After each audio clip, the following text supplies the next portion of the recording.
All right, I hope you enjoyed the last break. I did.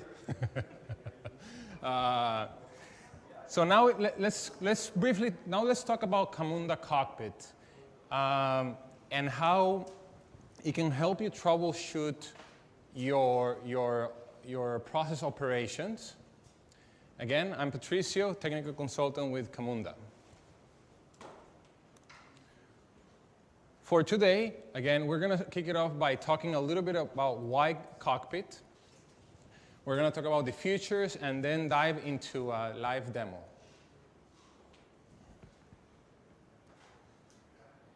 No, previously, during the Camunda Optimized presentation, we talked about the process automation cycle. We talked about analyze, design, and implement. And we also talked about improvement, which can be, which can be challenged with Camunda Optimized, right?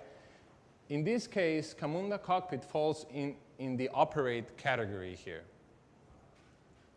So again, we saw that many organizations were having trouble troubleshooting and operating their business processes. And some of these challenges were things like being able to discover the problems that were occurring in their processes or decision tables, right? They're spending a lot of time on that. And they were also having some challenges, right, analyzing to the actual problem, because once the organizations discover an issue, right, drilling into such issue can become a little bit cumbersome. Finally, organizations were also facing things like, okay, I discovered my issue, I've analyzed it, how do I fix it? Okay, and so solving was also one of the challenges, and therefore the reason to have this solution for you guys. The solution is a user-friendly tool that allows you to discover, analyze, and solve bottlenecks, operation bottlenecks.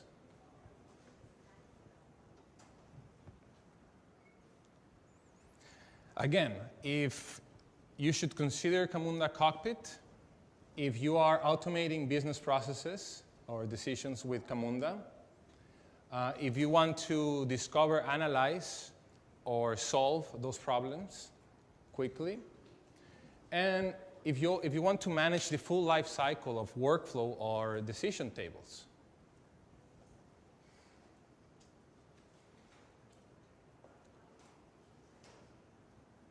All right, so before we jump into the live demo, let's quickly talk about how Camunda Cockpit works with the engine.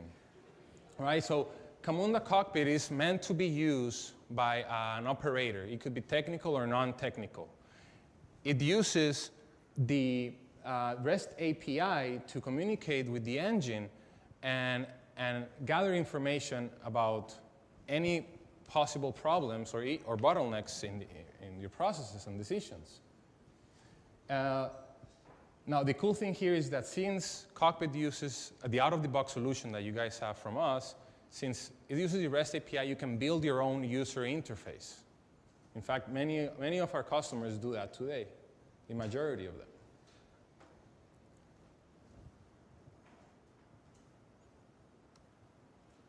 All right. So these are some of the features that we're going to explore in the live demo.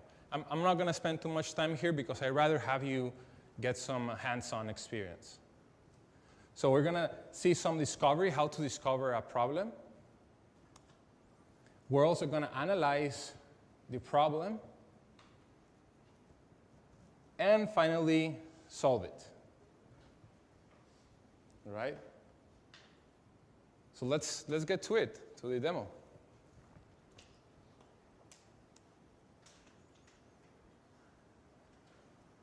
All right. So does anybody here does not remember the invoice process demo that I showed you? I can go through it again, but that's the example, the business use case that we're going to be using. And everybody okay? Remembers it, right? Approving an invoice. All right. So we're going to use the same use case, same process. Okay.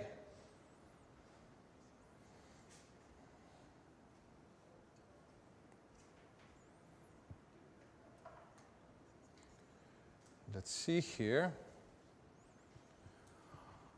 All right. Now, what we're going to do now is, again, we're going to grab the invoice process, right?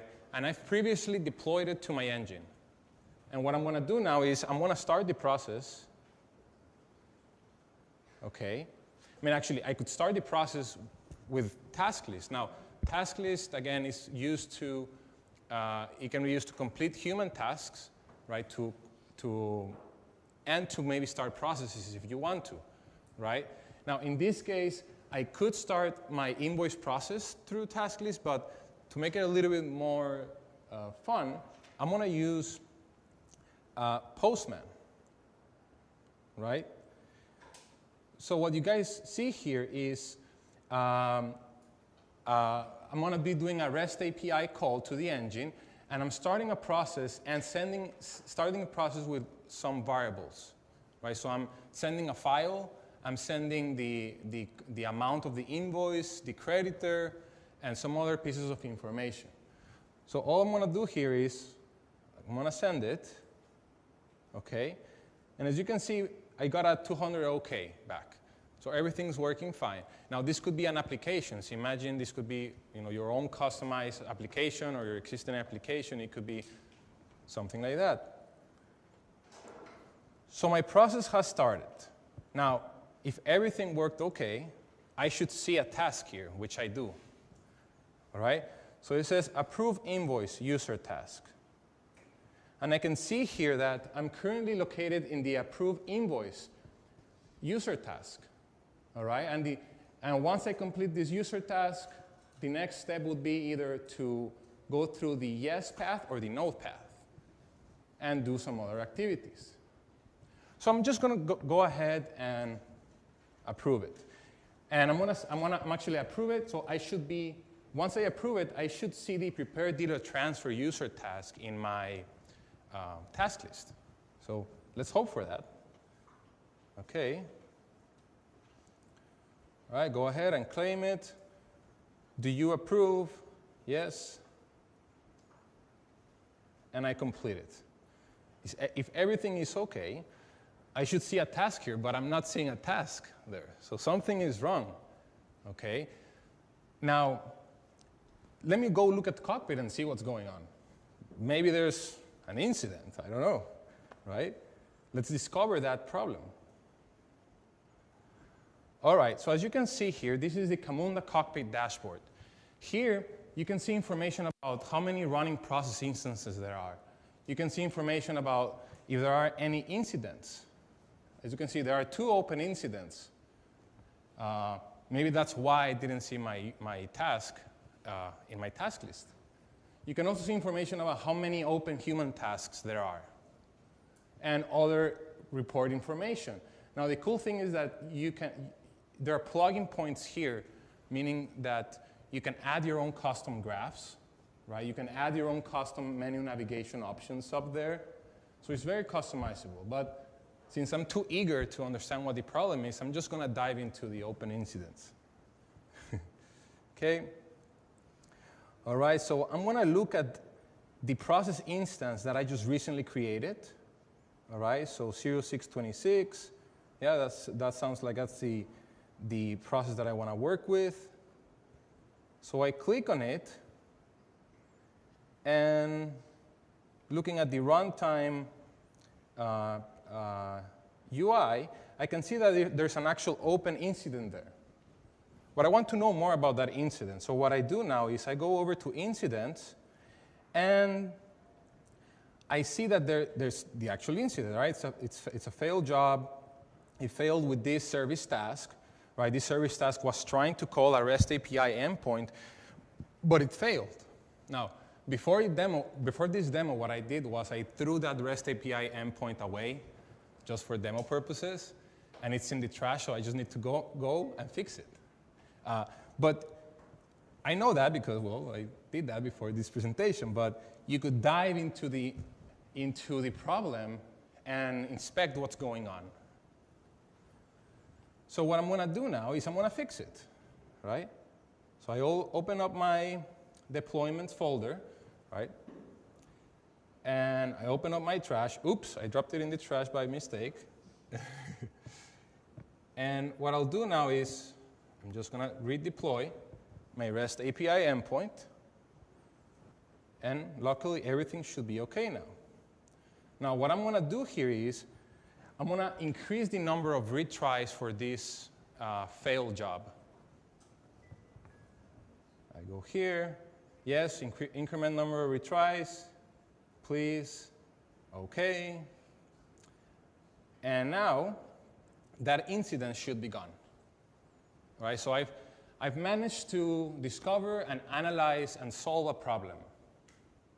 Now, furthermore, if you want to look at the historic information of all of your invoice processes, you can go in here, right, and see information about the already executed process instances, right?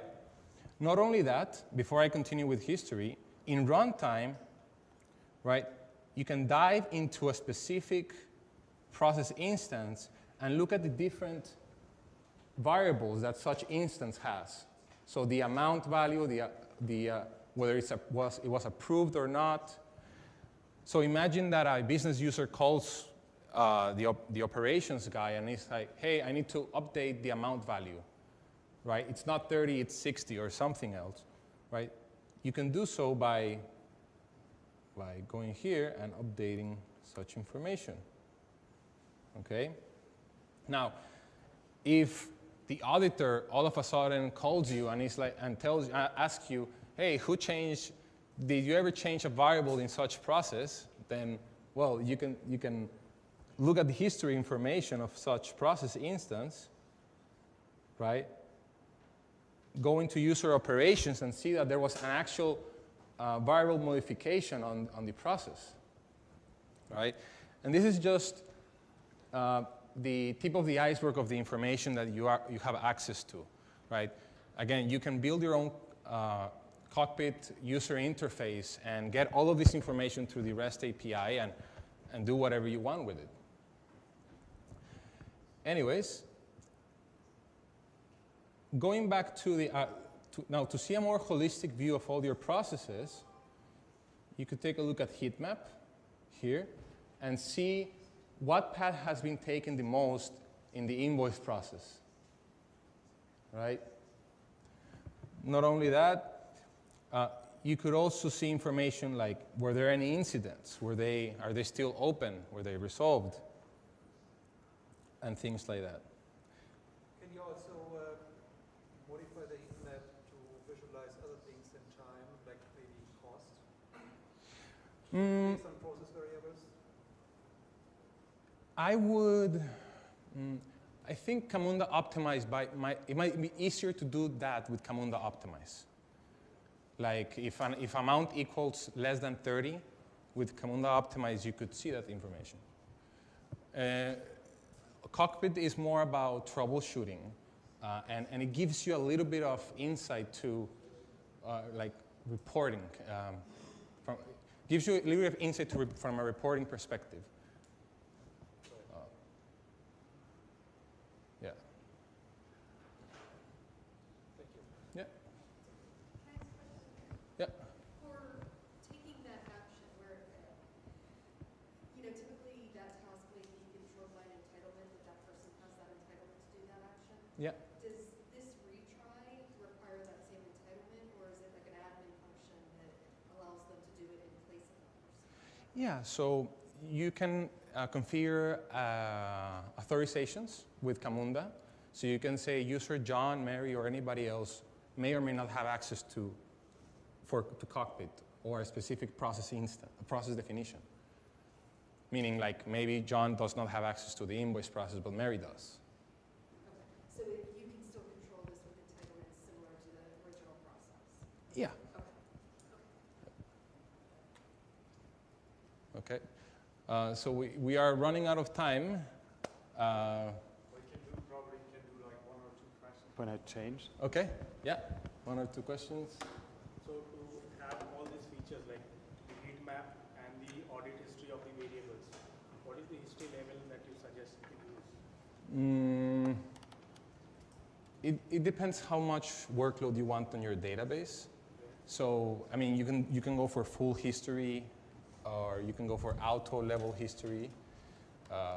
You can run some tests to figure out how much data is being stored from your potential environment that you're going to be running. But recommended best practice, I mean, it depends on how much you want to store. Yeah, I think so. Okay. We also have like a Q&A slot at the very end of this day, so I think there should be enough time to ask any questions. I'm actually sorry to interrupt that because that's awesome to show stuff in Cockpit. Thank you. You even haven't showed the